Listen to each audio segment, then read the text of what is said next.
Hey guys, tonight we begin with the absolutely miserable, awkward and often misunderstood life of the medieval torturer, the one person in history who had job security, a government salary and absolutely no dinner party invitations. So before you get comfortable, take a moment to like the video and subscribe, but only if you genuinely enjoy what I do here.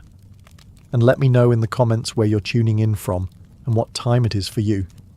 It's always fascinating to see who's joining us from around the world. Now dim the lights, maybe turn on a fan for that soft background hum, and let's ease into tonight's journey together.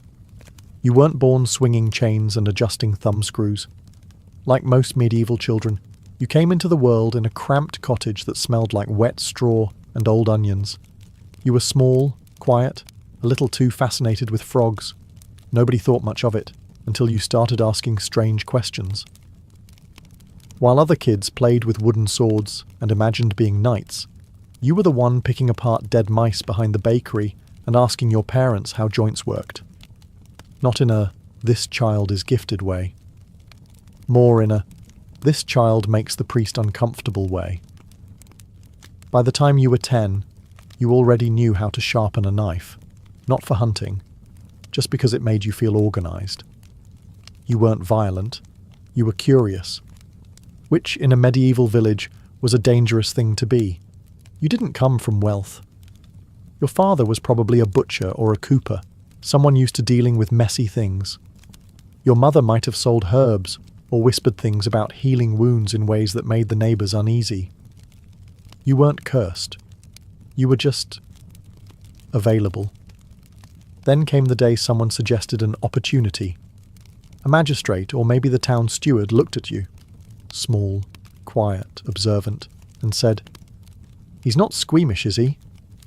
That was the medieval version of a job offer. Soon after, you found yourself apprenticed. Not to a knight or a blacksmith, but to a man with an apron that smelled like vinegar and iron. He didn't smile much. He didn't explain much either. Just pointed at things and expected you to understand. A bench here, a chain there, a bucket with no explanation. You swept floors. You cleaned tools. You were told not to ask what they were for. You started having questions. Then you started learning not to ask them. At night, you slept lightly, not out of fear, but because your room was next to the hallway that led below. The stairs creaked, the doors echoed, and sometimes you thought you heard whispers that weren't yours. And that's how it began. Not with a moment of evil, just with a quiet child, a practical town, and a job nobody else wanted. You never officially chose the path. It just sort of happened to you. One day you were helping your mother grind herbs or sweeping behind the tavern. The next, you were standing at the edge of town with a small sack of bread, a worn cloak, and instructions to go live with Uncle Gregor. Uncle Gregor wasn't your actual uncle. No one really knew if he had family.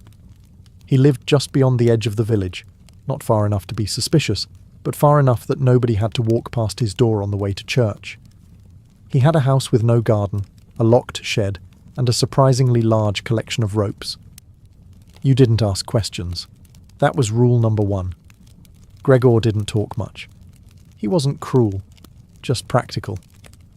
You'd arrive in the morning and he'd be sharpening something that didn't look like it belonged in a kitchen. He taught you how to boil water, mix cleaning solutions, and oil gears. If you asked what they were for, he'd just grunt. If you guessed correctly, he'd grunt louder. Your first week was spent scrubbing stains off benches, organising chains by size, and learning how to fix a wooden crank without losing your fingers. It was all very mechanical. No explanations, no emotional commentary, just tasks. In the evenings, Gregor would sit near the fire with a tin cup, staring at the flames. You sat across from him, trying not to breathe too loudly. Occasionally, he'd hand you a book. Not the Bible, something older, something with pages that smelled like ash, and pages about restraint technique and skeletal tolerances. You didn't understand all of it, but you understood it was important. Once, you tried to talk to a boy your age near the river. He asked what you were learning. You said, truthfully, how to keep things from breaking too early. He didn't talk to you again after that. By the end of the first month, you knew how to tie 4 different types of knots, how to identify bone by shape, and how to clean a heavy metal mask without letting the rust set in. You weren't being taught a trade, you were being taught silence. Your first real day on the job didn't begin with a ceremony. No scroll, no handshake, no welcome to the Ministry of Pain. It started with a key, a heavy iron one, dropped into your palm with a grunt from Gregor. "Basement, you know the way," he said, as if you'd been dying to visit. Down the creaking stone steps you went, holding a torch in one hand and your sense of direction in the other. The air got colder with every step. Not refreshing cold, more like forgotten cellar cold. The kind that settles into your bones and starts making suggestions. The room at the bottom wasn't large, but it made up for it in mood. Low ceilings, walls that had never seen the sun, a wooden table in the middle, worn smooth by centuries of unpleasant conversations. Ropes hung on pegs like a particularly unsettling coat rack. In the corner, a bucket. Always a bucket. Gregor didn't explain anything. He just pointed. "Clean that, oil this, and never leave the wheel loose. Last time it slipped, we almost had to get creative." You nodded. You were 15, maybe 16, and already too deep in to pretend you didn't understand. You scrubbed without asking what you were scrubbing. You wiped handles and hinges that clearly hadn't been touched since someone last, let's say, expressed themselves. That afternoon, someone was brought in. Not for you, not yet, but you were told to stay, to observe, to learn pacing. Apparently, even agony had a rhythm. The man in the chair said nothing for a long time. Then he said too much. You weren't asked to help, just to keep things tidy. Replace a cloth here, refill a jug there. You did as told, trying not to focus on anything too specific. When it was done, Gregor handed you a cloth and gestured at the floor. "No one else cleans," he said. That was your welcome. Later, you sat by the fire, your hands still damp and smelling like old iron. Gregor sipped from his cup.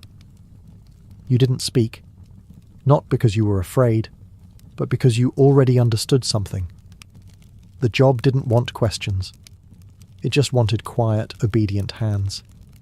And yours, apparently, were perfect.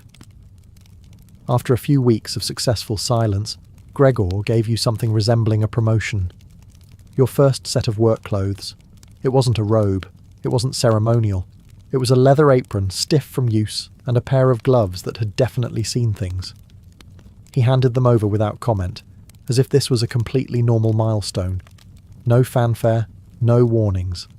Just, "You'll need these. The splinters are worse than the noise." You held them like they might bite. The apron was thick, cracked in places, and smelled like boiled vinegar with a hint of regret. The gloves were heavier than you expected, reinforced at the fingers, likely to help with gripping things you didn't want to touch but had to anyway. You put them on. They fit. Unfortunately, there was no mask, no hood, no dramatic silhouette like in the plays. Torturers didn't get mystery. You had a face, and everyone eventually remembered it. Out in the village, it didn't matter if you wore the gear or not. People could tell. It was something in the posture. Alert, slightly hunched, always ready to dodge flying accusations or a surprise confession. You could be wearing your Sunday best, and people would still cross the road to avoid eye contact. The gloves became your signature. You started wearing them out of habit, even when sweeping, even when eating. It wasn't vanity. It was convenience. You never knew when you'd be asked to help tighten something, or someone. And then there were the boots, heavy-soled, clunky, and designed for traction on slippery stone floors, which is all we'll say about that. Walking in them made a sound, a dull, final sort of thud. People learned to recognize it. Mothers would grab their children. Shopkeepers would suddenly become very busy behind the counter. You once tried smiling at a girl near the well. She looked at your gloves, your boots, your general aura of I oil sharp things in my spare time, and promptly dropped her bucket. The uniform wasn't just leather and laces. It was a warning label. It told the world, this man is useful, but not touchable. And that's exactly how they treated you. Once you'd proven yourself competent, meaning you could tie a knot, follow directions, and not faint at awkward moments, the town offered you your own quarters. Calling it a house was generous.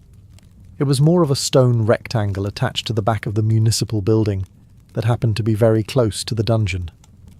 Close enough that you could hear things. Things like chains moving at night when no one should be moving chains.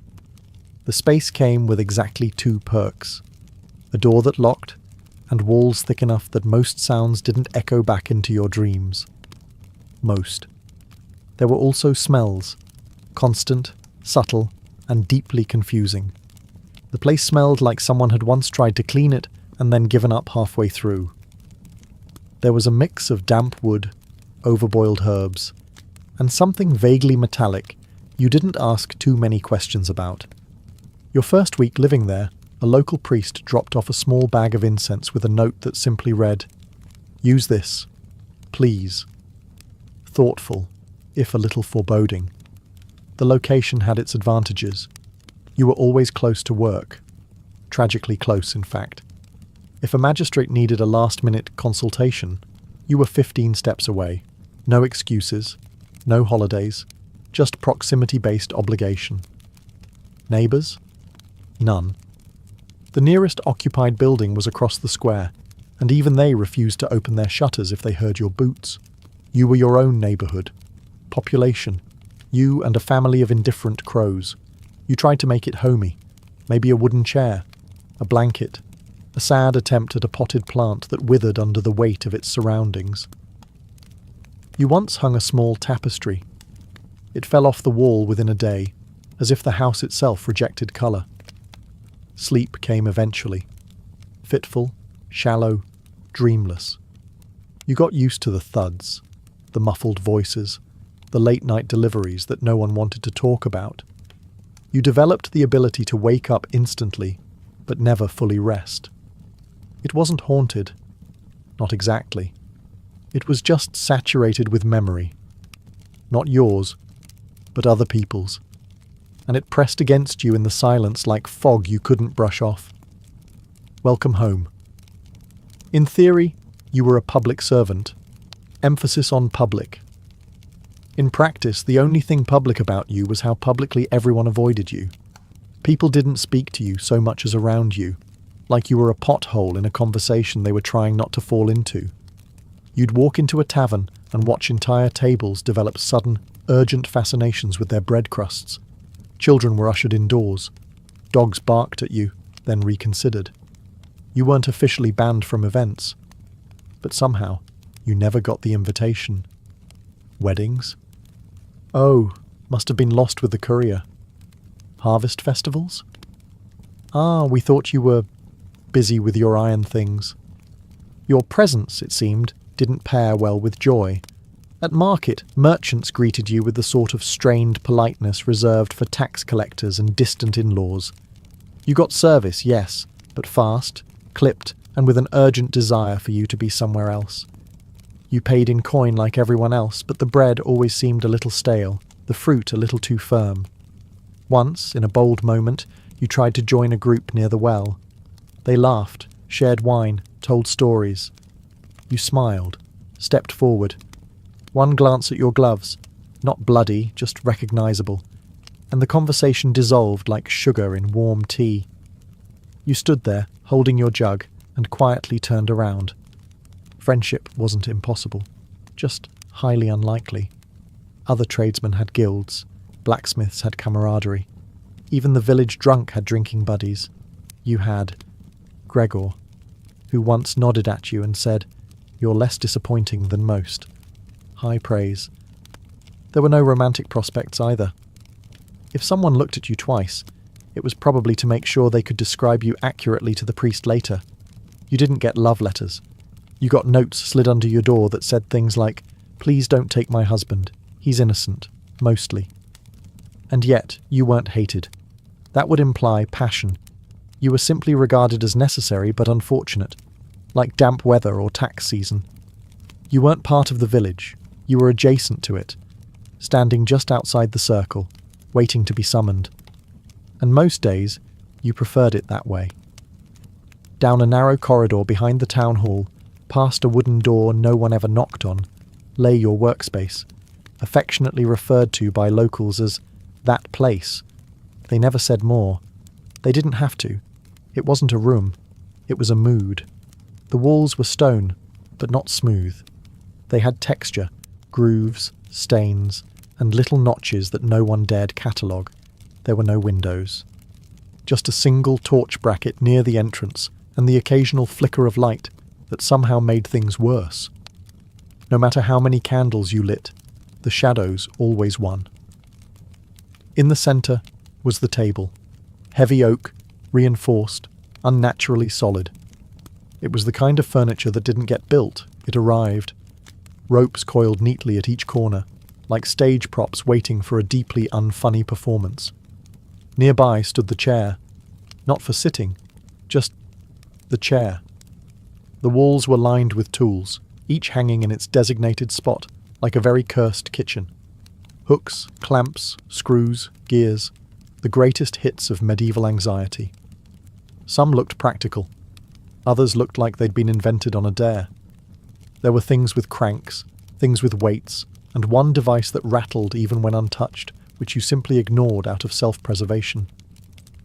In one corner stood the bucket. No one talked about the bucket. It had no label, no owner, no explanation, just a quiet authority over the room.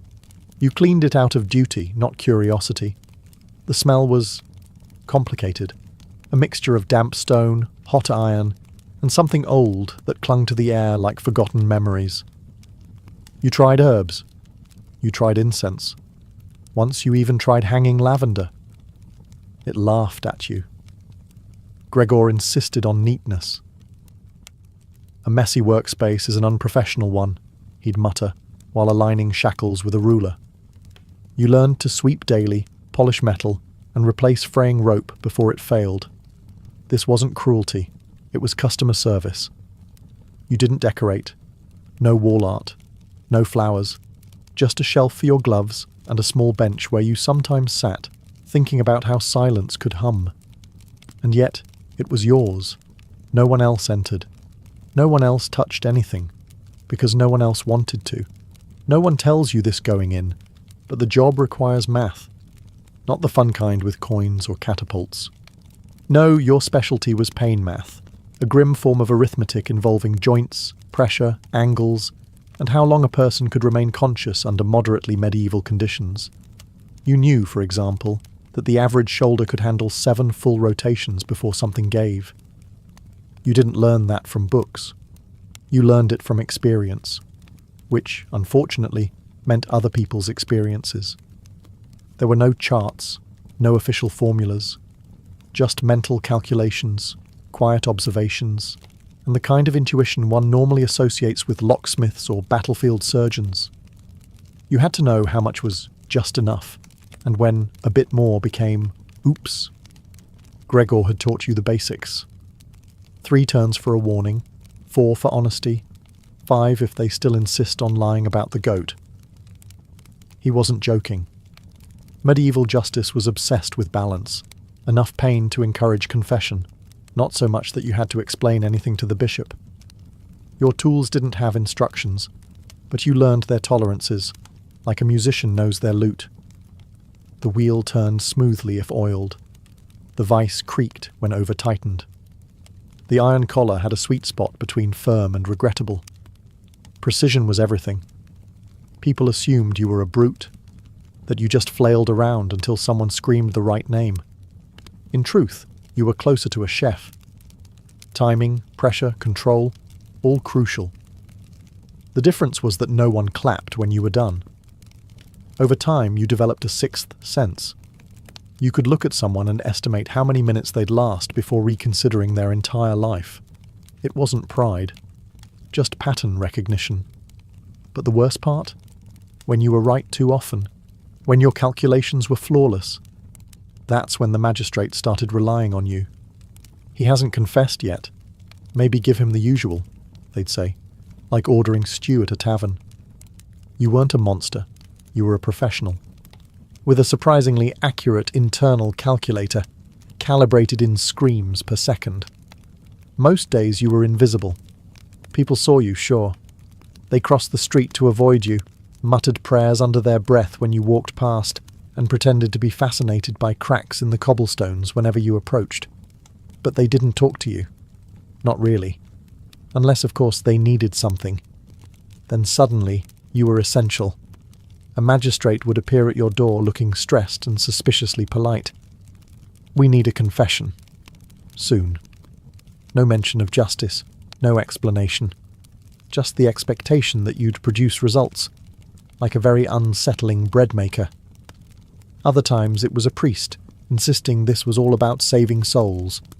We must encourage repentance. Encouragement, in this case, involved rope, heat, and a room with no windows. Spiritual growth through tension, you might say. Even merchants would sometimes send word, quietly of course, that a rival had been saying certain things. Nothing official, mind you. Just, if you happen to be adjusting your tools today, maybe you pass by his stall? You were never formally asked. That would have implied complicity. Instead, you received vague suggestions. Nods.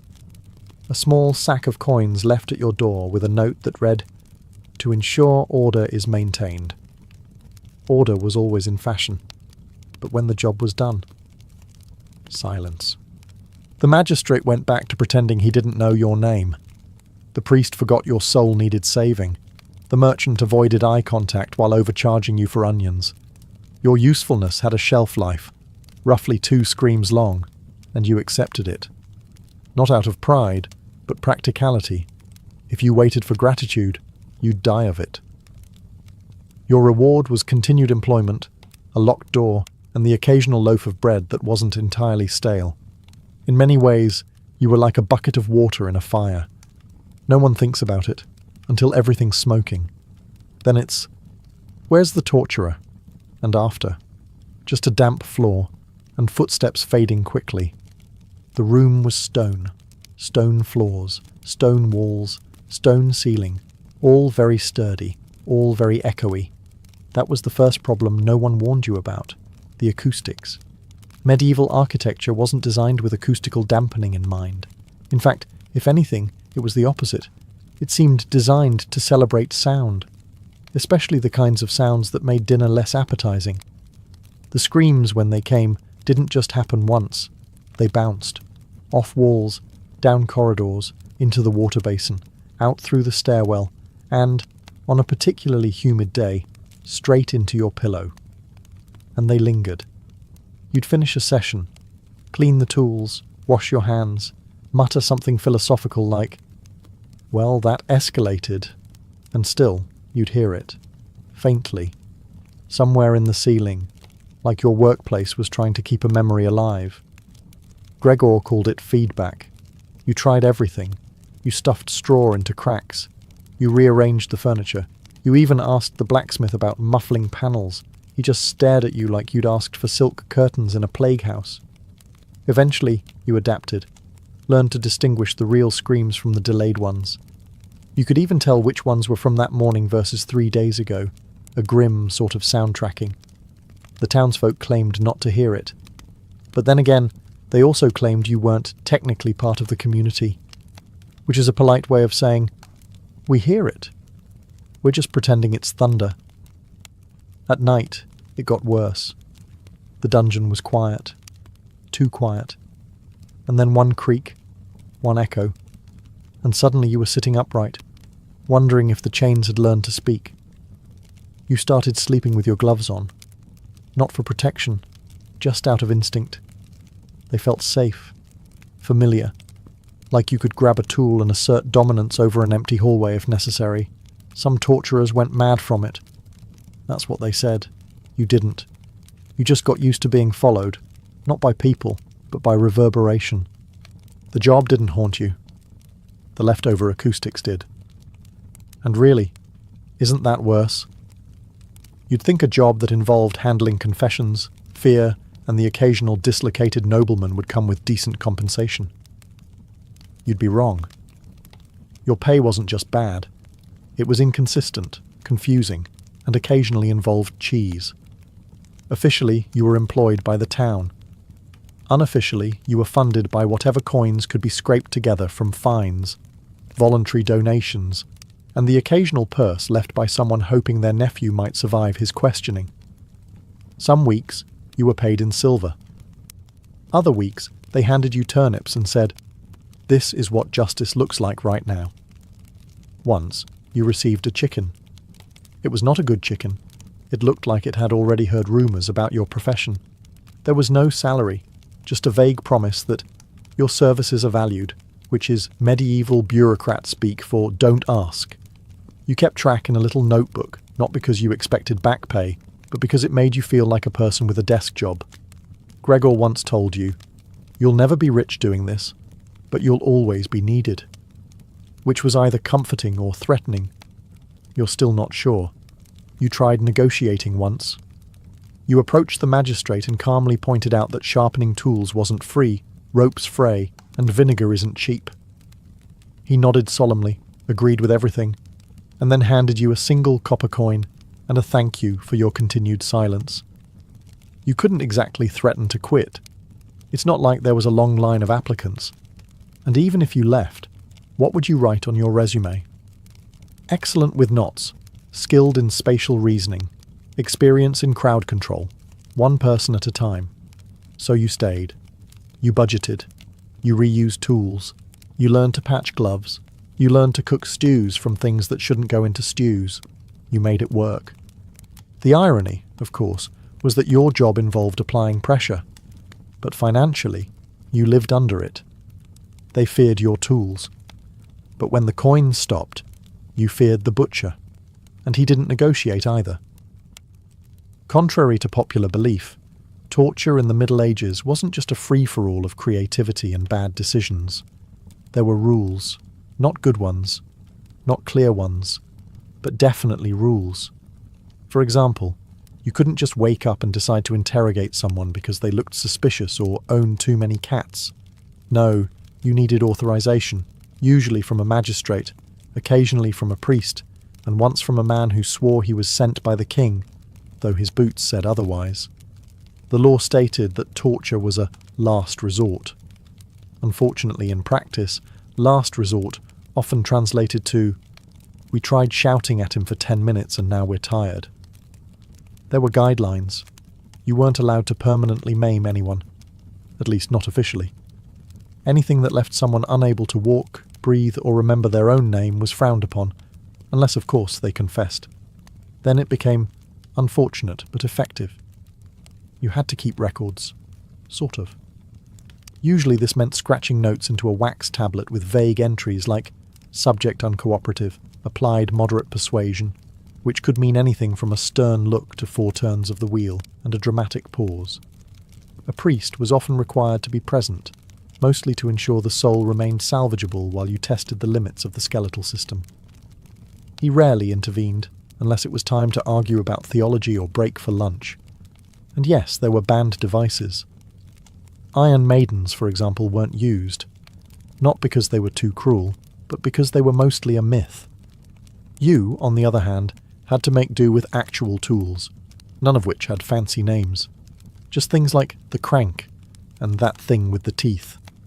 What this all meant was that you lived in a strange space, where pain was sanctioned, but only just. You were always one bad day away from being called excessive, a term that usually ended in either dismissal or sudden promotion, depending on who was watching. So yes, torture was regulated, just not in a way that ever made anyone feel better. There were no farewell feasts, no golden chalice handed over in appreciation, no parchment thanking you for years of dedicated ligament-related service. You didn't retire from being a torturer. You simply stopped showing up. That is, if you were lucky. The job didn't come with a long-term plan. No one explained what happened when your hands began to shake or your knees started clicking like old hinges. You just became slower, less precise. And when precision is the difference between confession and complication, that's not ideal. Gregor never retired. One day, he handed you his gloves, nodded once like he was passing down the family cow, and left. Just walked out of the dungeon and into the mist like some grim folk tale. No one ever saw him again. You assumed he died peacefully, probably while cleaning something unnecessarily sharp. You, of course, had no plans to live that long. There were stories, always whispered, always vague, of torturers who tried to walk away, moved to another village, changed their name, opened a bakery. But somehow word got around. And when the townspeople found out their croissants were made by a man who once oiled the crank, business tended to drop. One torturer tried to reinvent himself as a travelling herbalist. His potions were surprisingly effective. So effective, in fact, that the locals accused him of sorcery and burned his hut to the ground. Last anyone heard, he was working as a scarecrow, voluntarily. The truth is, your reputation followed you like smoke. It clung to your clothes, your voice, your silhouette. Even if you stopped practicing, people didn't forget. You weren't a blacksmith or a cobbler. You were the man who had a room. So you stayed, quietly. You trained an apprentice. You took fewer assignments. You learned to sit more and crank less. The town, for its part, pretended you were just still around. Eventually you knew someone else would take your place. They always did. And when that day came, maybe you'd walk out like Gregor, into the mist, into obscurity, into the part of town where no one asked your name. Just not yet. You still had work to do. Years passed. People came and went. Wars started. Taxes rose. Plagues visited like old friends. But you remained, quietly in the background, like an inconvenient architectural feature no one wanted to acknowledge or renovate. No one ever said it, but they all knew. You were part of the town's structure now. You didn't expect a legacy. Torturers don't get those. They get whispered about, occasionally blamed for local curses, and sometimes mentioned in old tavern stories when the ale's strong and the mood is grim. Children speculated you ate rats. Teenagers dared each other to knock on your door. Adults avoided eye contact, but still, somehow, expected you to appear when things got messy. But among officials, your name was spoken with a strange reverence. Not respect exactly, more like administrative relief. You were reliable, quiet, efficient, the human equivalent of a broom kept behind a locked door. You never married. Who would you introduce yourself to? Hello, I extract state-approved truth for a living. Fancy a walk? Friends were rare. The apprentice came closest, the poor lad who eventually stopped asking questions and started oiling tools the same way you once had. You taught him everything, even the tricks for keeping gloves from cracking in the cold.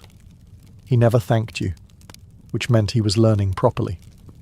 One winter, a visiting bishop asked who handled justice in the town.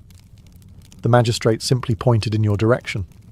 The bishop nodded once, didn't ask for details, and when people told stories, they never used your name. Just the man in the basement, a role more than a person, a necessary fixture, like a well or a gallows. You once thought about carving your initials into the wooden bench where you sat between sessions, but it felt unnecessary. The room already remembered you, loudly, echoingly. If there was a legacy, it wasn't stone or script. It was silence. The quiet that came after someone confessed. The empty street when you passed by. The heavy door that never needed to be labelled, because everyone knew. And when you were gone, no one would speak of it, which, honestly, felt appropriate. In medieval society, an invitation to a noble banquet was more than a meal. It was a declaration of status, a political maneuver, and sometimes a trap wrapped in silk ribbon. If you received one, it meant you were either respected, useful, or being watched. There were no mass emails or RSVP links. Invitations came by courier, carried in wax-sealed scrolls, perfumed cloth pouches, or sometimes hand-delivered by a steward wearing the colours of the host's house. For lords and ladies, the invitation wasn't just to dine. It was to be seen. Declining could be interpreted as defiance, and showing up underdressed could damage a family's reputation for years. One missed banquet, and suddenly, rumours of illness, poverty, or rebellion might follow you like fleas on a hound. Peasants, of course, were not on the list. Even minor gentry had to jockey for favour. You didn't just get invited, you earned it. A recent land donation, a marriage alliance, or a well-placed bribe could do the trick. And if you were summoned without warning, that usually meant the host had something to prove, or something to test. Once the invitation was accepted, preparations began immediately. Tailors were summoned, hair was trimmed, and servants were sent ahead to secure the best positioning in the hall. Why? Because where you sat wasn't just about comfort. It reflected your rank. Closer to the Lord meant power and trust. Farther away? You were one spilled goblet from irrelevance. But the politics didn't end with seating. Even the way you arrived mattered. Some guests showed up with entire retinues, parading their wealth in the form of silk banners, gold-trimmed wagons, and glistening steeds. Others arrived discreetly, avoiding attention, hoping to eavesdrop more than be noticed. What no one admitted openly was this. Banquets were stages. The host was the director. The guests were the players. And the feast, no matter how stuffed with swan, boar, or wine, was the performance. To receive an invitation was to step into that theatre. Whether you'd leave with applause or be quietly excluded from the next performance, that depended entirely on how well you played your role. No one just walked into a medieval banquet. That would be like attending a royal wedding in muddy boots. Arrivals were orchestrated performances, calculated, choreographed, and sometimes downright absurd. Picture this. The outer courtyard lit with flaming torches, casting shadows on banners flapping in the breeze. The scent of hay, horse sweat, and anticipation hangs in the air. Then, trumpets, loud enough to make a stable boy drop a bucket. Another noble has arrived. The main gate swings open, and in rolls a gilded carriage, or perhaps a prancing steed with a knight in velvet robes instead of armour. Behind him, attendants scurry, clutching chests of gifts, bolts of fine cloth, or even exotic birds meant to impress the host. Every step was a display of wealth, from the embroidery on the cuffs to the jewels dangling from a lady's ears like miniature chandeliers. But not all arrivals were about dazzle. Some guests preferred subtlety. Cloaks with hoods up, a quiet word to the gatekeeper, no trumpets at all. These were often diplomats, spies, or rivals playing the long game, observing rather than being observed. At the doors of the Great Hall, each guest was formally announced, and this was not a quick process. Titles were long. Lord Eustace of Highmere, Keeper of the Western Marches, Defender of the Blackwood Hills, and twice victor of the summer lists. By the time the announcer got halfway through, the goose was already cold. As they entered, guests subtly took stock of the room. Who was already here? Who was conspicuously absent? Who had dared to wear French silk in an English hall? Every smile hid calculations. Every bow was measured. This wasn't just dinner. It was diplomacy with wine and roast lamb. Meanwhile, servants fluttered about like well-trained shadows. They whisked away cloaks, offered spiced wine, and whispered seating instructions. One wrong move, a noble seated too close to the salt, or too far from the lord, and drama was guaranteed before the first course. The arrival set the tone. Applause, whispers, envy, or dread. Whether you burst in like a hero or slinked in like a shadow, once those doors closed behind you, the feast and the games had begun. You'd think sitting down to dinner would be the least complicated part of a feast, but in a medieval banquet hall, seating arrangements were as loaded as a trebuchet. At the centre of it all was the high table, usually set on a raised platform and facing the rest of the hall like a throne overseeing its kingdom. This was where the host and their most prestigious guests sat. Kings, dukes, foreign dignitaries, and anyone the host either admired or feared offending. Placement here was everything. Sit one chair too far to the left, and suddenly it looked like you were falling out of favour. Too close, and someone else would be muttering under their breath about favouritism. To the sides of the high table sprawled longer benches and trestle tables, ranked not by comfort, but by social hierarchy. Nobles at the front, knights a few seats down, squires behind them, and eventually merchants, clerics, and other hangers-on scattered like breadcrumbs at the far end of the hall. If you ended up sitting near the kitchens, you were either unlucky or in trouble. But the real tension wasn't just about position, it was about visibility. Who could see you, and who could you be seen with? Sitting next to a rising star could elevate your own standing. Sitting beside someone about to be disgraced? Well, you'd better eat fast. Then there was the salt. Yes, the seasoning. The phrase, above the salt, referred to those seated nearer the host, where the expensive imported salt was placed. Those below it? Considered of lesser importance, it was a subtle yet brutal culinary caste system.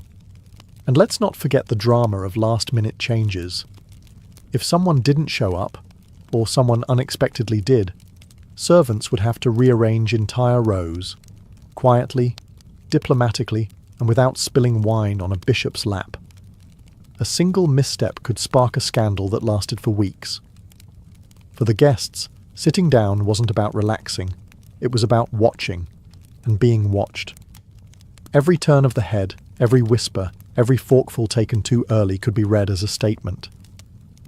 The feast hadn't officially begun yet, but make no mistake, this was where the real appetite games began. The moment the host lifted their goblet, the hall transformed.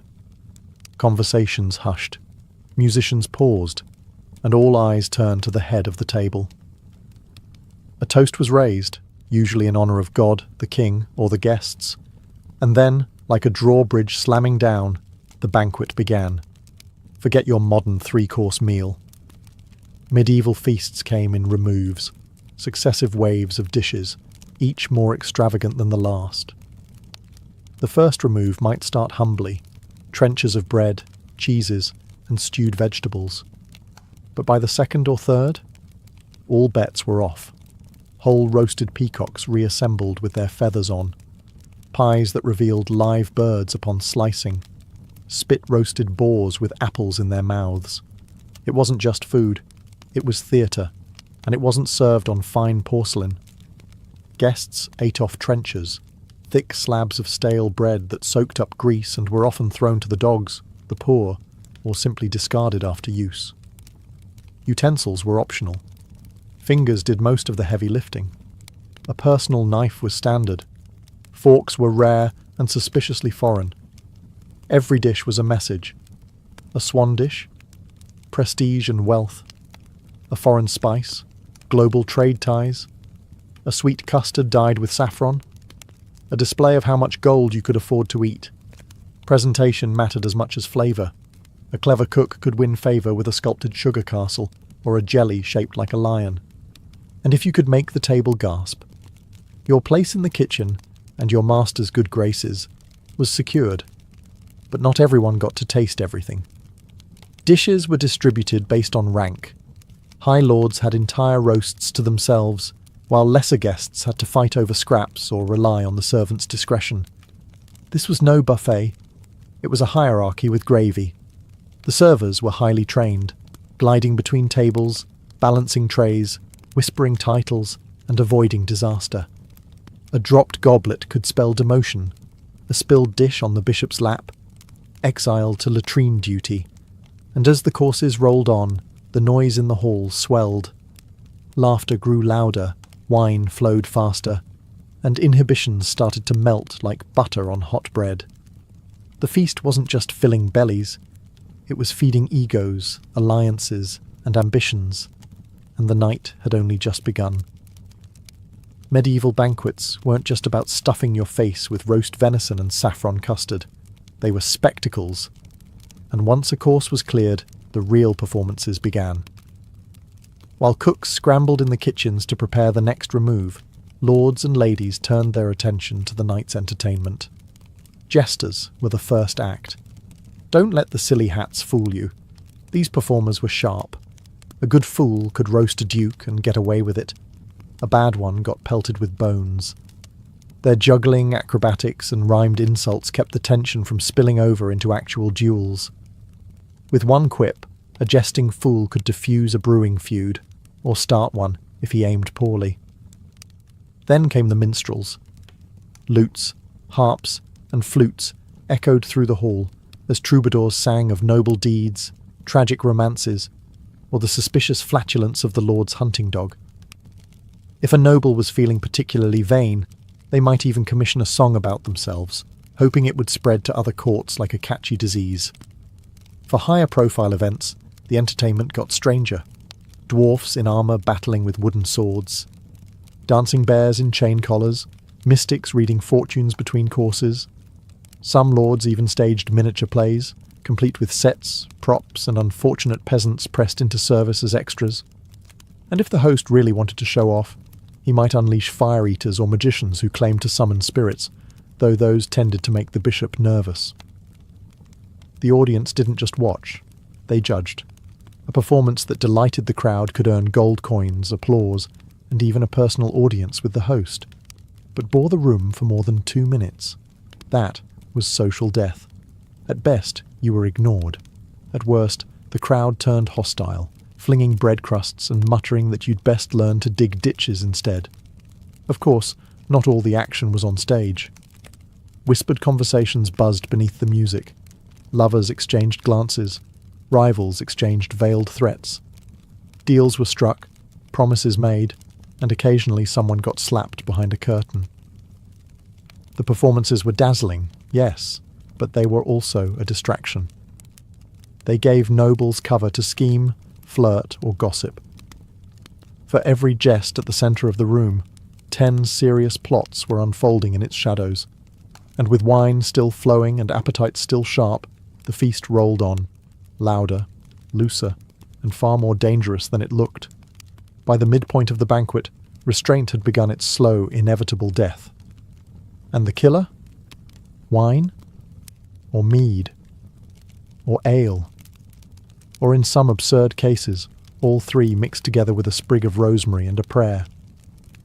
Medieval feasts didn't serve drinks in moderation. They poured them in endless waves, refilled before you could blink, and expected you to toast every third sentence. Toast to the host. Toast to the king. Toast to the weather, the pigs, the jester's new haircut. It didn't matter. The goal was to keep everyone happy, loose, and, ideally, too drunk to complain about the undercooked eel. But this wasn't just about revelry. Alcohol was a political weapon. One drink too many, and a knight might blurt out something regrettable. A merchant might reveal trade secrets. A noblewoman might confess affection for a rival house. Every sip lowered defences, and sharp-eyed guests took notes faster than a monastery scribe. The host knew this, of course. He carefully watched who was drinking what. Refills weren't accidental. If he wanted to loosen a tongue, send a third goblet. Want to dull a rival's senses before making a veiled threat? Another toast. Want someone to embarrass themselves? Let the minstrel write them a personalised drinking song. Some guests held their liquor like champions, calmly sipping while others slurred declarations of war. Others didn't fare as well. Slumped over trenchers, giggling into gravy, or challenging each other to wrestling matches near the spit-roasted pig. Alcohol stripped away titles and turned lords into fools. But even among the chaos, there was ritual. Drinking customs were taken seriously. You raised your cup with your right hand, never turned your back on the high table, and you never drank before the host. Breaking these rules didn't just risk scorn, it risked scandal. And yet, many didn't care. Once the drink flowed, ambitions blurred, Enemies toasted each other, allies muttered insults, and somewhere in the confusion, alliances shifted like chairs in a crowded hall. By the end of it, some guests were red-faced and roaring, others were whispering in corners, and a few were simply trying not to fall asleep in the soup. The feast was far from over, but already the line between celebration and scheming had completely vanished. In a medieval banquet, not all appetites were created equal. While the feast may have looked like a free-for-all of roasted animals and sugared fantasies, every mouthful was dictated by rank. Let's start with the obvious, the high table. Here, the nobility were practically drowning in delicacies. They got first pick of the meat, tender cuts, rare birds, pastries filled with almond and honey, and the elusive white pudding served only to those deemed worthy of multiple coats of arms. A servant carved their portions with surgical precision, and their goblets never saw the bottom. Just a few paces away, down the social food chain, were the lesser nobles and knights. Their dishes looked similar, but tasted less majestic. They got the leg instead of the breast, the fish instead of the venison, and sometimes, if the steward liked them, a spoonful of the sauce that had been sent up the table first. It was trickle-down feasting at its finest.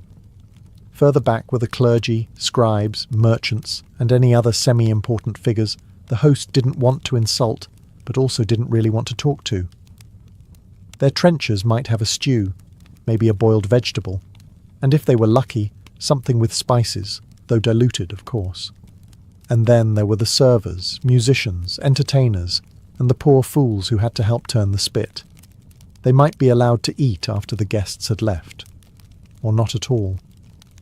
Leftovers were a treasure, and they'd be divided with the same strict hierarchy. The jester might get a slice of pie, the stable boy got the crust. But the most humiliating detail? It wasn't what you were given, it was how it arrived. If you were important, dishes were brought on silver platters, with a flourish and a bow. If not, it was more of a clunk on the table and a grunt. Sometimes you had to pass your plate forward and hope the food made it back. And if you were at the end of the hall, well, let's just say the boar might have been warm when it started its journey. Food was fuel, yes, but also a scoreboard, a living reminder of who mattered, and who was just there to fill space. While the great hall echoed with laughter, music, and the occasional drunken hiccup, the real chaos roared behind the scenes, in the kitchens. Massive, smoky, and dangerously hot, this was the engine room of the banquet. And it ran on sweat, stress, and sheer panic. Forget the image of a single chef calmly tasting a sauce. Medieval kitchens were bustling ecosystems, sometimes staffed by dozens of workers. There were spit boys, usually young boys whose only job was to rotate heavy meat over a fire for hours. Their arms numb, their faces red, they prayed for mercy or a distraction, but got neither. Then came the sauce makers, the butchers, the pastry cooks, and the scullions, the unfortunate souls responsible for washing everything with sand, ash, and sheer determination. Instructions were shouted over the roar of the hearth. Boars had to be stuffed, pies sealed, birds flamed, and eels skinned, all in time to send wave after wave of perfectly timed dishes. Timing was everything. Too early, and the goose would be cold. Too late, and the Lord might think it an insult. But this wasn't just a workplace, it was a battleground for ambition. The master cook held power almost equal to the steward. A successful dish might elevate him to permanent employment. A spoiled sauce could get him dismissed, or worse, publicly humiliated. And heaven help the kitchen boy who confused saffron with mustard. That kind of mistake could get you flogged or assigned to clean out the garderobe for a week. The ingredients themselves were exotic and expensive. Sugar came from distant lands. Spices like cinnamon, cloves, and pepper had to be measured like treasure. A misused pinch could cost more than a servant's weekly wage. Despite the pressure, the cooks often worked in brilliant synchronization. They communicated in gestures, sharp glances, and a hierarchy as strict as the one out in the hall. They knew who was trusted to touch the meat, who could season, and who should stay out of the way unless asked to fetch firewood. And when the dish was ready, it was paraded out like royalty. Every platter was a messenger, every pie a performance. The kitchen may have been hidden, but its success or failure would be the stuff of noble gossip for weeks. As the candles burned low and the air grew thick with spilled wine, roasted fat, and too much perfume, the banquet shifted. The feasting slowed, the music softened, and the noble masks, those tight smiles and careful words, began to slip. The final remove had come and gone, often a sweet course of moulded marzipan or spiced fruits served more for status than satisfaction. Servants cleared the wreckage, bones, crusts, broken trenchers, while discreetly listening for anything worth reporting.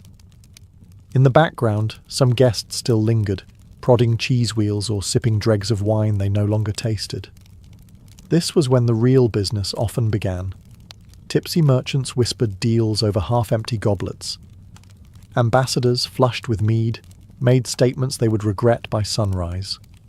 Lovers slipped behind tapestries or out into moonlit gardens, pursued by scandal or opportunity. And somewhere in the corner, a minor noble, far too drunk, was being helped into a cloak he'd probably never remember removing. But for the host, the work was not yet done. He took mental notes of who stayed too long, who left too early, and who caused trouble. A spilled goblet might be forgiven. A drunken insult toward a favoured guest? Not so much.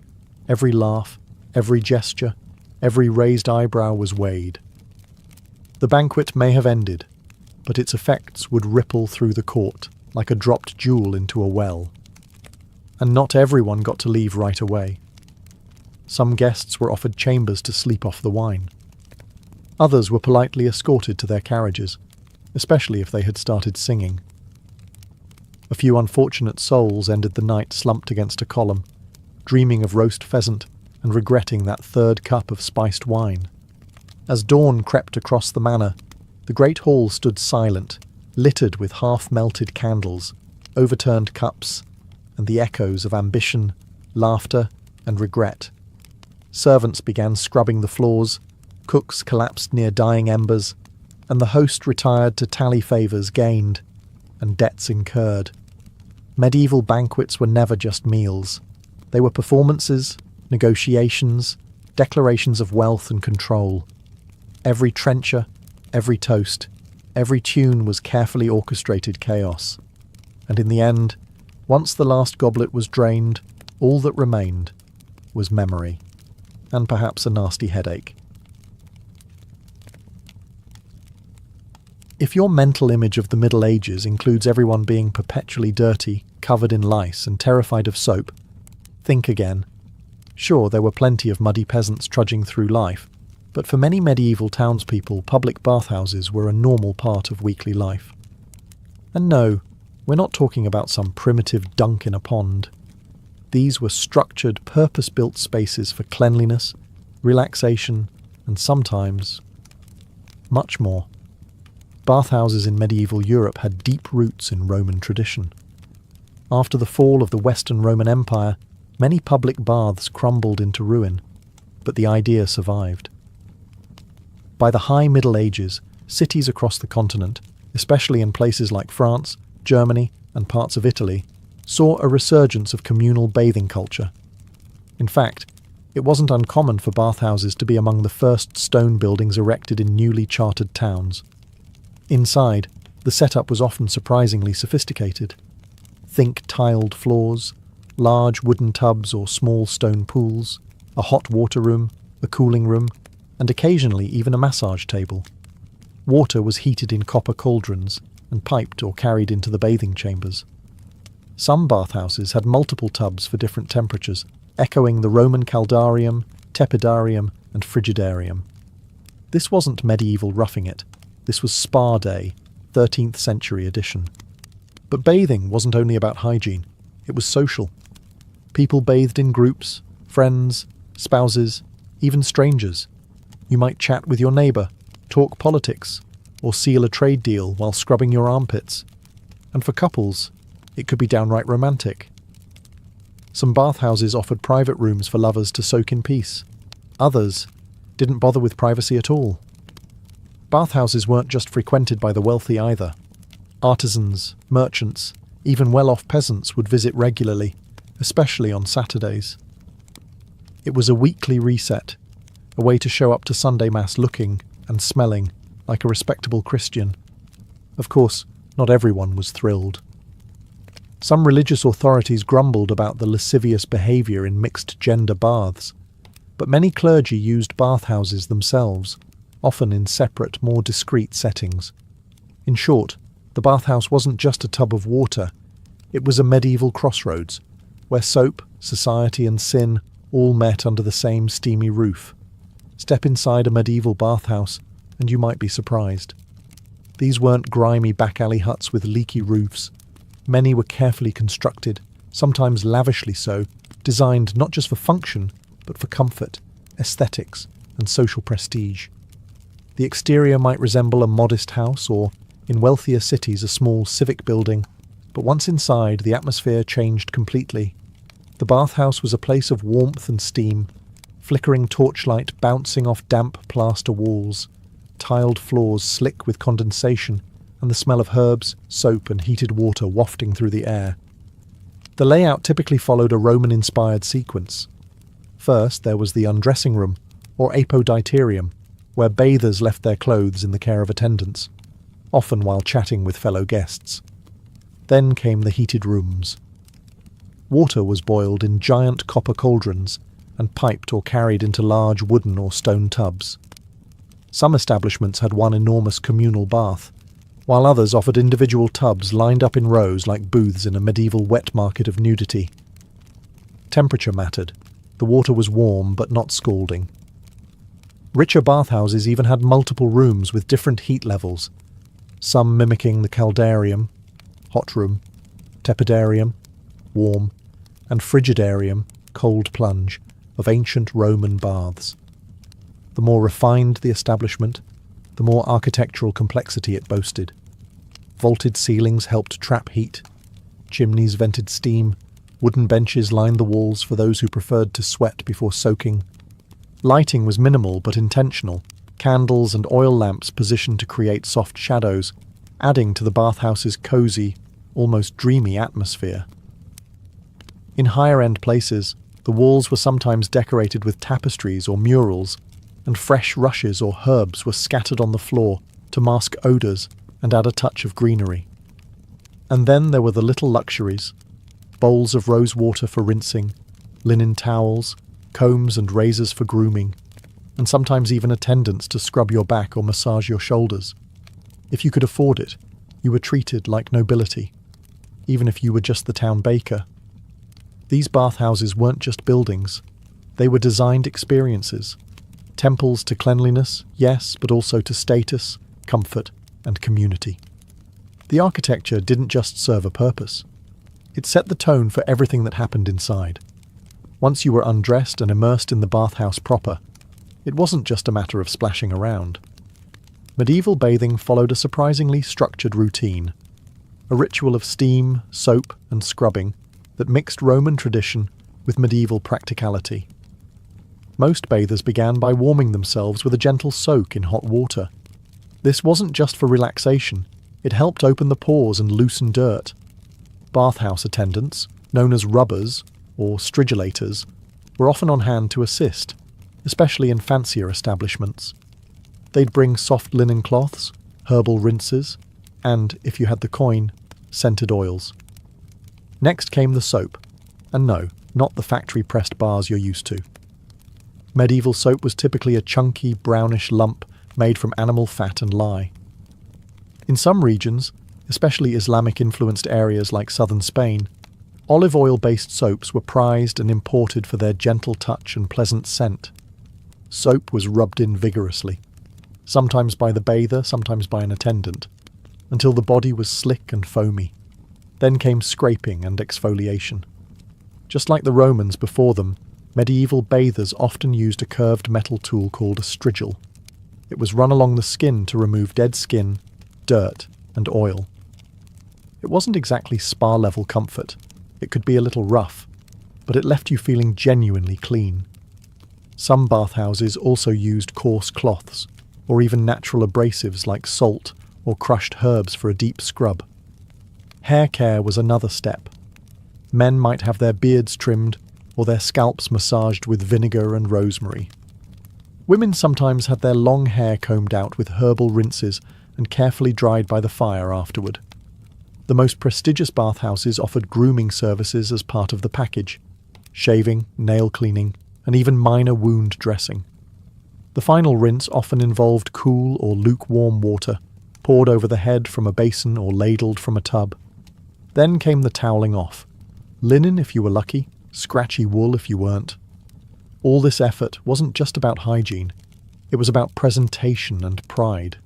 Cleanliness was associated with moral uprightness and social respectability. In a time when body odour could mark you as uncivilized, the bathhouse offered a way to restore not just your scent, but your status. To the medieval mind, the bathhouse wasn't just for hygiene, it was also a social arena. Once your skin was scrubbed and your hair was rinsed, you didn't simply towel off and head home. You lingered. You talked. You schemed. The bathhouse was where reputations were built, deals were struck, and tongues wagged more freely than in any castle courtyard. Let's start with business. Merchants frequently used bathhouses as neutral grounds to negotiate. The logic? No swords, no guards, just warm water and warm tempers. Once your rival was half submerged and relaxed, they were far more likely to say yes to that grain shipment or agree to a better price on wool. Bathhouses were perfect for disarming conversations, both figuratively and literally. Then there was gossip, and lots of it. Lords' affairs, land disputes, tax changes, and local scandals all floated to the surface here. Bathhouse workers themselves were information goldmines. They saw who came in together, who left red-faced, and who whispered too closely in the steam. Want to know who was secretly meeting with the bishop's cousin? Ask the guy changing the towels. And of course, where there's steam and skin, there's flirting. Mixed gender bathing was common in many parts of Europe, especially in Germanic and Central European regions, until the late Middle Ages. Men and women soaked in adjacent tubs, or even shared them. In some bathhouses, couples dined together while bathing. Wooden trays floated between them with wine, fruit, and sweetmeats. It wasn't subtle. It wasn't meant to be. Naturally, this led to concerns. Clergy often denounced bathhouses as dens of temptation. Pamphlets warned of lust boiling over in the hot water. And, well, they weren't always wrong. Some bathhouses had a reputation. There were stories, some true, some exaggerated, of discreet curtains, back rooms, and extra services available for those who asked. In some cities, the line between bathhouse and brothel became so blurred, officials had to step in and re-regulate who could work there and what was really being offered. Still, for most people, the bathhouse was simply a place to unwind, together.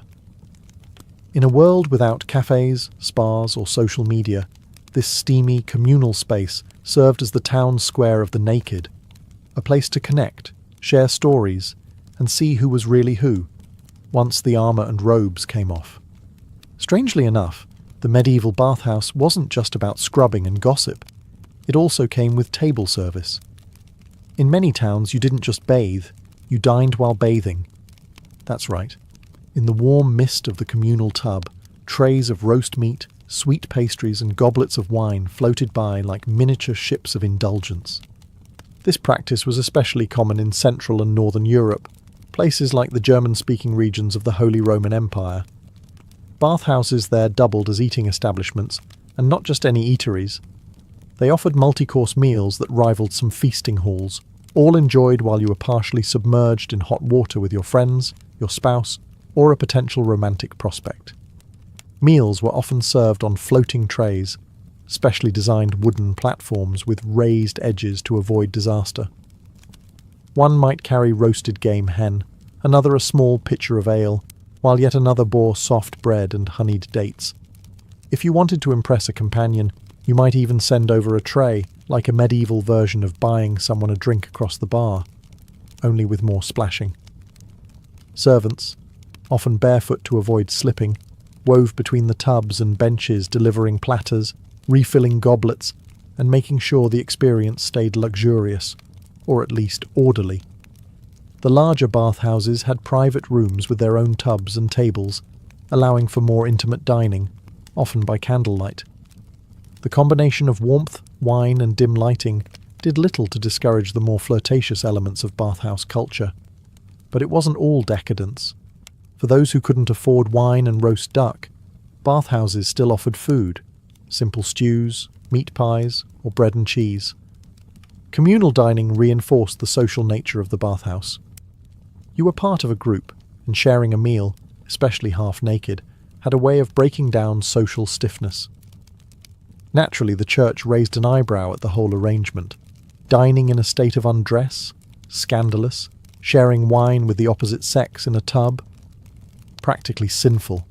And yet, these steamy suppers continued for centuries, proving that no matter the era, people love a little luxury with their soap. The bathhouse was never just a bath. It was a sensation for all the senses: hot water, soft music, delicious food, and the constant possibility that your dinner date might end in either romance or rumour. For all their warmth and charm, medieval bathhouses carried one dark, steamy secret: they could be deadly. When plague came to town, especially the infamous Black Death, public bathhouses transformed overnight from social sanctuaries into potential death traps. At first, the connection wasn't obvious. People continued to visit bathhouses even as rumours of illness spread. In fact, many believed that bathing would protect them. After all, washing off grime and odours was a kind of moral and spiritual cleansing. Some even added herbs like sage, lavender, and rosemary to the bathwater in hopes of purifying both the body and the air. Physicians at the time suggested warm baths as a remedy for imbalanced humours. But there was a fatal flaw in this logic. Bathhouses were communal. People shared tubs. They shared towels. They ate from the same trays. And when infection spread by fleas, poor sanitation, or even close contact, these cosy, steamy rooms became breeding grounds for catastrophe. Worse, many bathhouses were located near water sources that also fed public wells or laundries. Contaminated runoff from the baths, full of dead skin, sweat, and sometimes blood, could easily taint a town's drinking water. As plagues and epidemics returned in waves during the 14th and 15th centuries, bathhouses came under serious scrutiny. Authorities began to shut them down, temporarily at first, then more permanently in some cities. Religious leaders had long suspected bathhouses of being morally suspect, and now they had a medical excuse. Better to be dirty and alive than clean and buried, some argued. And just like that, centuries of bathing culture began to unravel. People grew paranoid. Soap makers saw a drop in business. Public bathhouse owners closed shop, and those who remained open had to enforce new protocols. Separate tubs, limited guests, more herbs and perfumes to cleanse the air, though none of it truly worked. Some bathhouses even paid for priests to bless the water. Superstition mixed with desperation. The irony? As bathhouses disappeared from cities, general hygiene actually declined. Fear of contagion made people avoid washing entirely. And so, by the late Middle Ages, the idea of the filthy, unwashed peasant wasn't entirely wrong. It was just a product of fear, not laziness. From luxurious spa to suspected plague chamber, the bathhouse's fall from grace was as swift as it was tragic. Behind the steamy glamour of the medieval bathhouse was an invisible army, the workers who made it all run. They scrubbed the floors, hauled water, stoked the fires, and dealt with half-naked nobles barking orders while balancing wine goblets. And like everything in the Middle Ages, there was a strict hierarchy, even in the bathhouse. At the top stood the bathmaster, or Stüblin, in parts of the German-speaking world. He managed the whole operation: maintenance, supplies, scheduling, and most importantly, the mood. He was part innkeeper, part spa manager, part gossip broker. If someone powerful was coming, he'd know it in advance. If someone scandalous had just left, he'd definitely know that too. Below him were the attendants, mostly men in mixed bathhouses, women in others, depending on local customs and laws. Their duties ranged from preparing the baths, helping guests undress, pouring rinsing water, and, in many places, even offering light massages or grooming services. A trusted attendant could make or break your experience. Then came the labourers, often young boys or poorer townsfolk. They were the ones carrying buckets of boiling water, chopping firewood, scrubbing used tubs, and dealing with the aftermath of wine-fuelled evenings. These were the invisible hands who kept the entire system working, usually for little more than a warm meal and a place to sleep behind the boiler. In larger or more upscale bathhouses, you might also find cooks, musicians, and serving staff. Some bathhouses were so elaborate they employed entertainers, lute players, singers, even small theatrical troupes who performed while people soaked. These workers walked a delicate line between serving guests and maintaining propriety, especially in bathhouses with reputations for more than just bathing. And, in some cases, bathhouse workers doubled as spies. A keen bath attendant could listen in on whispered negotiations, watch who bathed with whom, and report back to powerful employers. Lords and clergy were known to plant informants in bathhouses, especially during tense political seasons. Despite their critical role, bathhouse staff lived on the margins. They were often mistrusted, especially during outbreaks, and accused of spreading disease or immorality.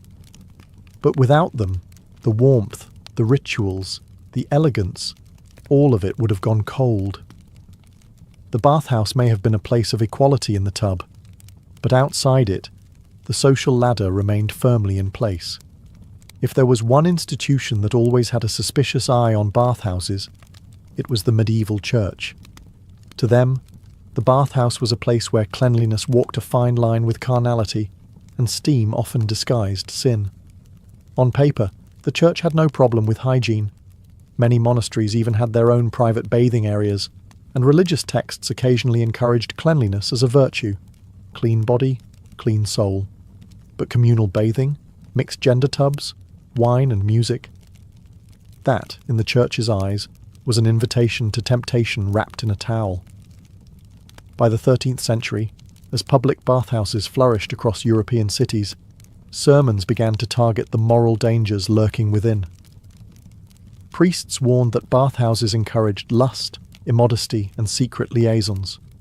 Some even went so far as to claim that Satan himself stirred the waters, luring good Christians into steamy moral collapse. And there were plenty of rumours to fuel the fire. Stories circulated of wealthy patrons reserving private rooms for more than just a bath.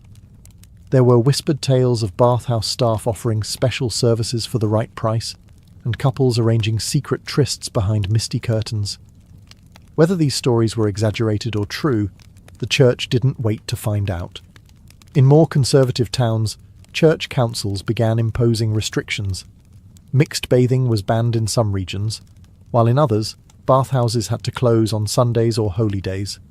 Some areas mandated gender-segregated hours, while others required bathhouse owners to register their staff and guests, turning bathhouses into proto-surveillance zones. But despite the suspicion, many clergy still used bathhouses themselves, just quietly. Bishops and abbots were known to book private rooms or use bathhouses run by monasteries, where discretion was easier to manage. The tension between public morality and private indulgence ran deep. Eventually, during the Reformation and Counter-Reformation, many Protestant leaders cracked down even harder.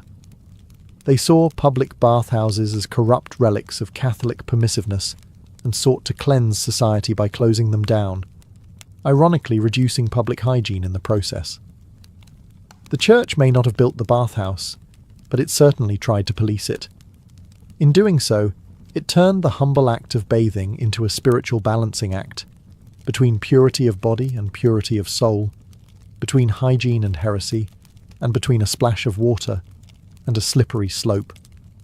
At its height, the medieval bathhouse was a cornerstone of urban life, steamy, social, and surprisingly sophisticated. But by the end of the Middle Ages, these bustling centres of hygiene and humanity had all but disappeared. What happened? Several forces collided to bring about the decline of public bathing. The first and most obvious? Disease. The Black Death and recurring plagues had permanently damaged public trust in communal spaces. Though it's now understood that fleas and poor sanitation were to blame, many at the time believed bathhouses were literal breeding grounds for death. The steam, the shared tubs, the damp linens, it all seemed suspicious, and by the 15th century, fear trumped cleanliness. But there were other pressures too. As moral conservatism spread, especially during the Protestant Reformation, bathhouses were increasingly labelled as immoral dens of vice. Reformers viewed them not as places of hygiene, but as hotbeds of temptation and sin. In their eyes, nudity and spirituality didn't mix, even if there was a clean towel involved. At the same time, medical thinking began to shift. New theories about disease and the body emphasized dryness. Some physicians warned that hot water opened the pores and made people more vulnerable to infection. Cold, dry skin became the new ideal, and suddenly, a person who avoided bathing wasn't dirty. They were wise. Urban development also played a role. As cities expanded and water systems aged or crumbled, maintaining large public bathhouses became difficult. Fresh, heated water was expensive. Drainage systems clogged. Regulations piled up. And without the profits of their glory days, many bathhouses simply closed their doors. By the 16th century, private hygiene practices had started to take precedence. Wealthy households installed private tubs. Perfumed cloths and dry washing with linen became fashionable. Bathing shifted from a public ritual to a private, even secret act. And so, a centuries-old institution faded. The laughter, the music, the gossip, the floating food trays, it all vanished into mist. Today, only ruins, old manuscripts, and a few architectural relics remain to remind us of a time when getting clean meant more than just soap and water. It meant community. It meant conversation. It meant stepping into a steamy room and seeing your neighbours, literally, for who they really were. Before it was ever called the Silk Road, there were just trails, faint, dusty arteries through scorching deserts and snow-crusted mountains. But these paths, carved by herders, nomads, and early traders, would one day become the most legendary trade network in human history. Its true rise began during the Han Dynasty, around the 2nd century BCE, when China pushed westward, seeking alliances against the Xiongnu nomads. What they found instead was opportunity, a world of horses, glass, spices, and demand for silk. But this was no smooth highway. The eastern edge of the route began in Chang'an, modern-day Xi'an, one of the largest and most cosmopolitan cities in the ancient world. From there, traders would load up camel caravans with rolls of shimmering silk, bundles of tea, lacquerware, and even porcelain. Then they'd set out, not toward one destination, but through a chain of relay points, markets, and oasis cities that stretched all the way to the Mediterranean. The road wasn't a single route, but a sprawling network that snaked through deserts, steppes, and kingdoms. From China, traders moved into the Taklamakan Desert, called the Place of No Return by some, then into Central Asia, crossing into Persia, and eventually reaching Byzantine territory. Goods passed from hand to hand, as did stories, languages, and even religious ideas. It was less of a road and more of a cultural bloodstream, but don't romanticize it too quickly. The journey was brutal. The blazing sun of the Gobi Desert cracked lips and burned skin. Sandstorms could bury entire caravans. Wells ran dry. Bandits stalked the dunes. And yet, traders pressed on, not just for profit, but for survival. If you were successful, you could return home wealthy. If not, well, you'd be buried beneath the sands, just another nameless soul claimed by the route. Still, it was worth it. Silk was worth its weight in gold. Roman nobles craved it. Persian kings demanded it. And so, from the very start, the Silk Road was never just about commerce. It was about connection. Empires linked by camel hooves and caravan bells. Cultures fused by jars of ink and bolts of cloth.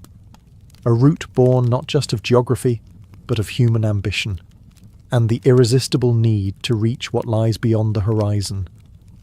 Imagine waking up before dawn, the air still cold despite the desert's daytime heat. You rise from your woven mat, brush sand from your face, and check your most important companions, not your fellow traders, but your camels. Grumbling, chewing and stubborn, these creatures are the backbone of the Silk Road caravan. A typical caravan could include dozens or even hundreds of camels, each loaded with up to 500 pounds of goods. Bales of silk, bags of spices, rolls of wool, ivory tusks, and blocks of jade. But they didn't just carry cargo. They carried civilizations. Caravan life was relentless. Traders moved from oasis to oasis, timing their travels to avoid the worst of the desert sun. They followed ancient routes, mapped by stars and marked by bleached bones, evidence of those who had wandered off course. By day, they trudged across scorching dunes and rocky passes. By night, they gathered around flickering fires, preparing flatbread and broth, sharing news from distant cities, and guarding against bandits. Security was no small concern. Entire sections of the Silk Road were infamous for raiders, who knew the value of a single silk bundle. That's why many caravans hired mercenary guards, often Turkic or Sogdian fighters, skilled with bow and blade. When not fighting off attackers, they kept the peace within the caravan itself. Tensions were common when tempers flared and water ran low. Camels, meanwhile, were marvels of adaptation. They could go days without drinking, navigate shifting sands with ease, and endure the kind of monotony that would break a horse. They were sometimes dressed with bells, woven muzzle covers, and colourful cloth to show off a merchant's status or deter evil spirits.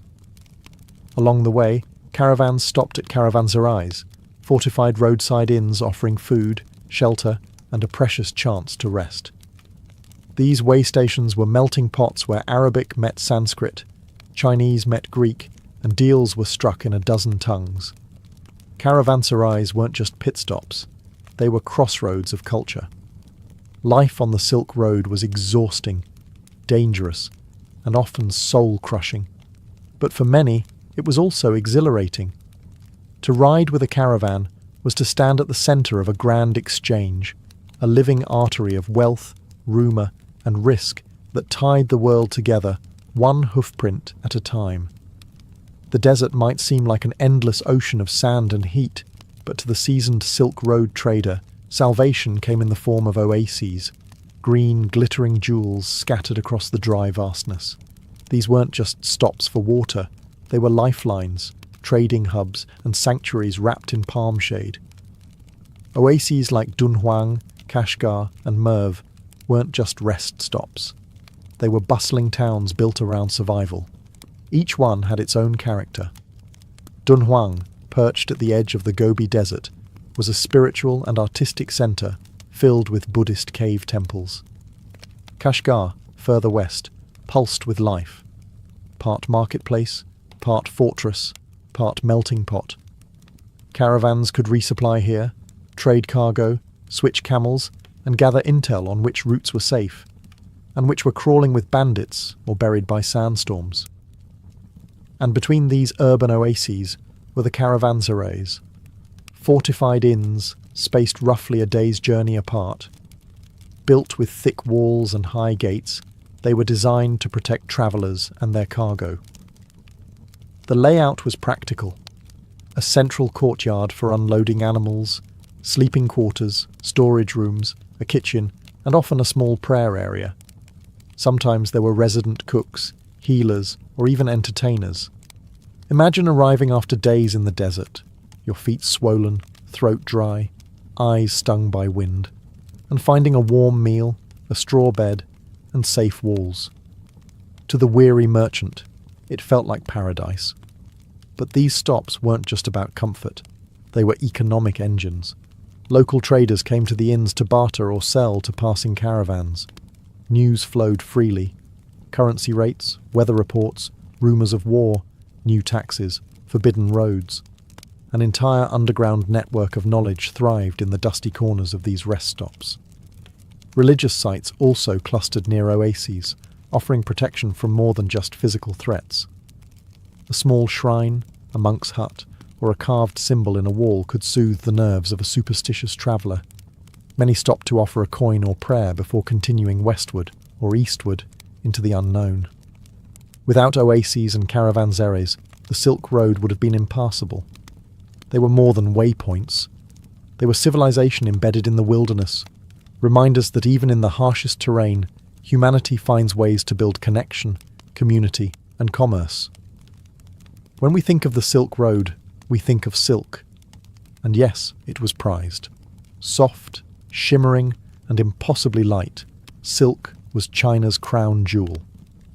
But the camel caravans didn't carry just fabric. They carried the aspirations of empires, bundled into sacks and crates.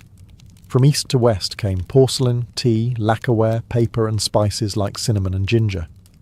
Chinese compasses and crossbows also trickled westward, changing the way people navigated and fought. But the road was not a one-way street. From the Mediterranean and the Middle East flowed glassware, silver, wool textiles, coral, wine, and dyed cloth. Even lowly soap became a popular item in the East, as did coloured inks and dyes. The cities of Central Asia, Samarkand, Bukhara, and others, acted as middlemen. Traders here often never travelled the entire route. Instead, they bought goods from one end and sold them at a markup to traders going the other way. The result? Goods changed hands dozens of times before reaching their final destinations. By the time a bolt of silk reached Rome, its price had multiplied tenfold, and no one quite remembered who first loaded it onto a camel. But these were more than luxuries. The demand for silk helped fund Chinese dynasties. The import of horses from Central Asia transformed Chinese warfare. Persian silver fueled Byzantine treasuries. And in time, even paper and gunpowder, two of the most revolutionary inventions, would cross the desert on the backs of weary animals. Alongside material goods came ideas. Buddhist sutras travelled from India to China. Islamic art and astronomy flowed eastward. Greek philosophy found its way into Arabic manuscripts. This wasn't just a trade route. It was a cultural superhighway, humming with invention and inspiration. Not all cargo was glamorous. Caravans carried raw minerals, herbs, grains, and dried fruit. Some even transported exotic animals, peacocks, parrots, lions, gifts for emperors or sideshow attractions for wealthy patrons. There was even a brisk trade in slaves, with people from all across Eurasia bought and sold like livestock. Everything had value. Everything had a price. And the caravans carried it all, wrapped in leather, tucked into crates, jingling with bronze seals, over mountains, through deserts, and across borders both real and imagined. The Silk Road may sound romantic, but for the travellers who crossed it, danger lurked around every dune and beyond every ridge. The desert didn't forgive mistakes, and neither did bandits. Banditry was a constant threat along the more isolated stretches. Armed raiders, sometimes nomads, sometimes rogue soldiers, watched the horizon for signs of slow-moving caravans. These weren't ragtag thieves. Some operated in organised gangs, with scouts, weapons, and even informants in oasis towns. They knew when a caravan was lightly guarded, or when it carried silk worth more than gold. Ambushes came swift and brutal. Camels scattered, goods looted, guards killed or captured. Survivors, if any, were left barefoot in the sand, too ashamed to return home. To combat this, wealthier merchants hired armed escorts, often mounted warriors from local tribes who knew the terrain, and the bandits. Others paid tolls or bribes to powerful nomadic groups in exchange for protection, which sometimes meant being robbed less. But even if you avoided human threats, nature had its own arsenal. The Taklamakan and Gobi deserts were notorious for their sandstorms, violent whirlwinds that could reduce visibility to nothing and bury travellers alive. Camels panicked. Paths vanished. Men who strayed from the group could be swallowed by dunes in minutes. In mountainous passes, avalanches and rock slides replaced sand as the enemy. Loose footing and narrow trails meant one wrong step could send pack animals tumbling into canyons, taking half your profit with them. High altitudes brought freezing nights, frostbite, and altitude sickness, conditions many lowland traders were wholly unprepared for. Then there was the heat. Temperatures in the desert soared by day and plummeted at night. Travellers suffered cracked skin, infected wounds, dehydration, and hallucinations. Wells sometimes dried unexpectedly, and water thieves were hanged without ceremony. Disease was another silent killer. A single cough in one corner of a caravan could ripple into something far deadlier. Without any understanding of contagion, travellers mixed freely, and with them travelled fleas, bacteria, and viruses, unseen stowaways that would eventually bring empires to their knees. To survive a full journey was a badge of honour. Traders returned home thinner, wearier, and often far richer, but also changed. Every scar, every missing camel, every burial in the sand reminded them. The Silk Road didn't just demand money, it demanded blood, sweat, and the absolute will to keep moving. While silk and spices filled the saddlebags, it was ideas that truly transformed the Silk Road. The caravans didn't just carry goods, they carried beliefs, languages, and worldviews, and they spread like fire through the dust. One of the most significant cultural exports was Buddhism. Originating in India, it moved steadily eastward via traders and monks who travelled with the caravans. By the time it reached China, it had evolved, absorbing local beliefs and giving rise to new art, philosophy, and architecture. Monasteries sprang up along the route, places like Bamiyan in Afghanistan and Dunhuang in western China, offering rest, food, and spiritual refuge to travellers. These weren't just temples, they were repositories of culture, filled with scrolls, murals, and stories that bridged east and west. Islam followed a similar path in reverse, spreading from the Middle East into Central Asia and eventually into parts of western China. As merchants set up shop in oasis cities, they brought with them the Quran, Arabic script, and a worldview built around trade, law, and scholarship. Cities like Samarkand became intellectual crossroads, where Persian poets, Arab scientists, and Indian mathematicians rubbed shoulders in candlelit libraries. Zoroastrian fire temples, Christian missionaries, Nestorian churches, and even Manichaean scrolls could be found tucked away in remote towns. The Silk Road didn't demand religious loyalty, it simply absorbed everything, allowing pilgrims, prophets, and philosophers to travel side by side with silk traders and camel herders. Language became a tool of survival and diplomacy. In the markets of Bukhara or Kashgar, a trader might hear Persian, Sogdian, Sanskrit, Chinese, Arabic, Greek, even a little Latin. Translators, called dragomans, were essential for navigating this multilingual world. Some carved entire careers out of simply knowing how to say silk, safe, and how much in 15 tongues. And with language came stories. Fables, myths, legends, and rumours moved across the continent. An epic poem born in Persia could become a fireside tale in Mongolia. A proverb spoken in China might find itself reworded in the hills of Anatolia. Ideas once unleashed were harder to track than camels, but far more enduring. In the end, the Silk Road wasn't just a trade route, it was a highway of the human spirit, a place where beliefs collided, evolved, and endured, riding side saddle on every caravan that dared to cross the sand. Among the many things traded along the Silk Road, silk, jade, spices, ideas, there was one commodity no one intended to carry: death. Disease travelled the same dusty roads, and when it arrived, it didn't barter, it consumed. The most infamous example, of course, is the Black Death. While its ultimate origin is still debated, many historians agree that it followed the very arteries of Silk Road trade, spreading west from the steppes of Central Asia to the ports of the Black Sea, and then devastating Europe. The plague moved faster than armies, carried not just by merchants and soldiers, but by the fleas riding on rats tucked away in grain sacks and cargo crates. Caravans, by nature, were ideal incubators for disease. Dozens of people and animals packed tightly together, sharing water, food, and sleeping quarters, all with minimal sanitation. Add in travellers from different climates with no shared immunity, and the result was a biological time bomb. A single infected person could bring chaos to an entire oasis town, turning bustling way stations into ghost settlements in a matter of weeks. But the Black Death was only the loudest whisper in a long conversation. Smallpox, measles, leprosy, and tuberculosis all passed along the Silk Road, often in both directions. Cities that welcomed caravans for centuries began to reconsider, installing health inspections, quarantine areas, and sometimes even closing their gates entirely. Some merchants tried to adapt. Caravans shortened their routes, stopped less frequently, or travelled at night to avoid detection. Infected goods were sometimes burned on arrival, regardless of their value, but fear was hard to contain.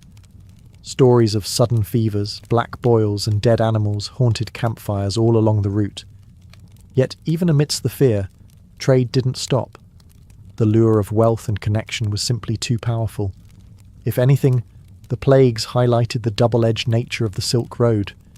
It was the world's greatest circulatory system, and its most dangerous one. Empires rose because of the Silk Road, but in its shadow, entire populations fell, not by sword, but by breath. The same camel that carried perfume and porcelain could also carry pestilence, and the same road that brought cities to life could, with chilling speed, leave them eerily silent. Hidden beneath the dust of history are the women who walked, traded, ruled, and whispered through the caravan trails of the Silk Road. Though the chronicles often focused on emperors, merchants, and warriors, women were the quiet architects of this transcontinental exchange. In caravan towns like Samarkand, Merv, and Turfan, women played crucial roles in both the domestic and economic heartbeat of the region. Many managed inns, stalls, and tea houses, essential stops for traders and travellers. These establishments weren't just places to sleep or eat. They were information hubs, where secrets were traded alongside spices. Noble women, too, had their influence. In powerful Silk Road kingdoms, like the Sogdian principalities or the Tang dynasty's western provinces, women often acted as diplomatic liaisons, marriage partners, and cultural bridges. A well-placed marriage between dynasties or tribal clans could seal trade deals, end feuds, or open new routes. Some princesses were gifted not only with jewels, but with entire caravans, carrying dowries across thousands of miles. There were women traders too, especially in nomadic cultures. Among the Mongols, Uyghurs, and Turkic tribes, women were often educated, mobile, and entrepreneurial. They rode horses, managed property, negotiated with foreign merchants, and made key decisions about their family's wealth. In a society constantly on the move, everyone had to pull their weight, and gender lines were more flexible than in the courts of sedentary empires. Women were also creators. They wove the textiles that became prized exports, intricate patterns in silk and wool that bore the marks of distant faiths and local traditions. Some even composed poetry and music, passed from oasis to oasis, blending languages and melodies into cultural hybrids that lingered long after the merchants moved on. But not all stories were golden. The Silk Road also carried enslaved women, taken in raids or bought in distant ports, trafficked as commodities alongside ivory and incense. Some ended up in royal harems, others in brothels near caravanserais. Their names weren't recorded, but their labour, their suffering, and their survival shaped the very fabric of Silk Road society. Though rarely named in history books, the women of the Silk Road were everywhere, trading, guiding, healing, bargaining, and enduring. They were the voices in the marketplace, the hands behind the embroidery, and the hearts that kept the caravans moving forward. All roads, no matter how grand, eventually fade. By the 16th century, the once pulsing arteries of the Silk Road began to grow silent, not with a bang, but with a slow, inevitable unravelling. Several forces converged. First came the rise of maritime trade. With European powers carving sea routes to India and China, the long, dangerous land route began to lose its appeal. Why risk sandstorms and bandits when a ship could carry more cargo faster, cheaper, and relatively safer? Silk and spices that once passed through 10 middlemen now travelled directly from port to port. Then came empires and borders. The Mongol Empire had once unified vast swathes of Eurasia, creating a golden age of Silk Road stability. But after its collapse, new powers rose: Ming China, the Timurids, the Ottomans, and many were less tolerant of free trade. Tariffs increased. Routes became more dangerous. Some cities were razed in wars. Others simply withered as caravans stopped coming. Religion too played a role. As the Islamic world grew more conservative and Catholic Europe more insular, cross-cultural exchange slowed. Suspicion replaced curiosity. The Silk Road, once a symbol of connection, became a corridor of caution. But the road never truly died. It transformed. Old caravanserais became market towns. Ancient trails became pilgrimage routes. Some evolved into trade roads within empires, still used by locals for wool, fruit, and pottery. Even today, echoes of the Silk Road survive in modern highways and railways stretching across Central Asia. Its legacy, however, is immeasurable. The Silk Road stitched together continents. It spread Buddhism to China, Islam to the steppes, and paper to the West. It introduced peaches to Persia, horses to China, and the concept of zero across cultures. The letters of the alphabet, the design of your rug, the spices in your kitchen, all may owe something to those ancient camel caravans. More importantly, it proved that humans, no matter how divided by geography or belief, have always sought connection. They have always been willing to cross deserts, brave mountains, and gamble their lives to trade, talk, and understand. The Silk Road may no longer roar with the sound of camel hooves, but its spirit lives on, in every journey taken, in every border crossed, and in every whispered story passed from one traveller to another.